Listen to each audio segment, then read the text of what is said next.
It's cost $2.5 billion to get off the ground and taken 8 months of space travel to get there. And early next week, NASA's latest mission to Mars will culminate in a high-stakes landing that will take just 7 nail-biting minutes. North America correspondent Jane Cowan reports on the journey and the imminent arrival of NASA's new Mars rover, dubbed Curiosity. The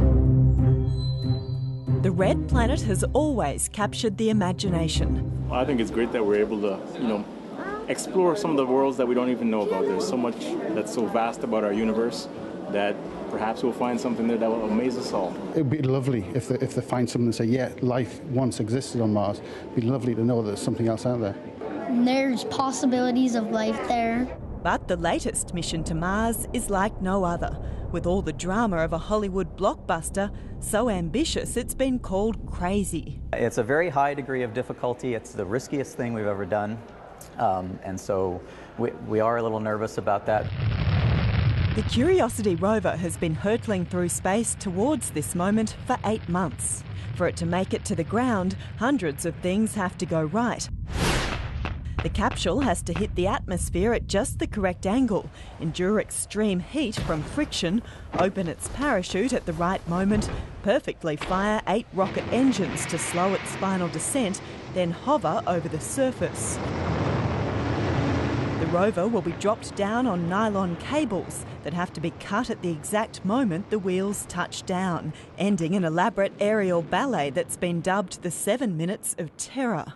A lot of white knuckles, a lot of very nervous people, very tense, but with confidence that things will go well. But always realizing that this is the most difficult thing we've ever done, and so there is, of course, inherent risk in any mission like this.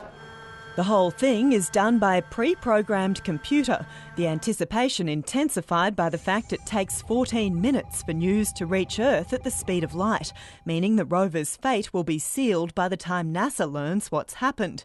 And a lot could go wrong. One of the first things that could go wrong, assuming that it doesn't burn up in the atmosphere or the parachute doesn't open, is that they could fly into the mountain.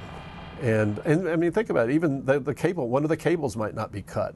Then what happens? I mean, don't even think about it. So it's sporting, it's exciting. If it survives the landing, the rover will work as a robotic geologist, scouring the planet for the ingredients of life, equipped with a drill to take samples and an onboard laboratory for analysis.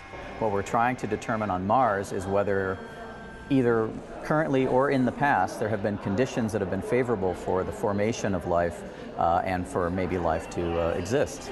Mars is an Earth-like planet, and so there's a lot we can learn there, including what might go wrong. I mean, if water was running on Mars at some point, why isn't it running there now? And do we face the same danger here? I mean, is there something that we're doing today that we could wind up looking like Mars, which is, the pictures to me always look like the Arizona desert or the Sahara or somewhere like that. It's a $2.5 billion mission, but the stakes are even higher because of the timing. The United States has just shut down its shuttle program, and now budget cuts are threatening the future of its Mars exploration. This is very expensive science, and NASA has decided not to play for a while. So after this mission, there isn't another Mars landing scheduled from this country right now, and that's new. That's just started this year. So our United States Mars exploration program is riding on this, and maybe a lot of if Europe and Russia can't get it together, maybe there's the whole humanities. Journalist Frank Moring has spent a career reporting on space exploration and reckons Curiosity will make it. I've known some of these guys a long time. I don't think they're crazy. They're adventuresome. They're very they're willing to take risk, and this is risky. Yeah, I mean, if it's smashed into pieces on the surface of Mars, probably not a whole lot they can do. But I'll bet they try. Curiosity's due to touch down on Monday afternoon, Australia time. Jane Cowan, Lateline.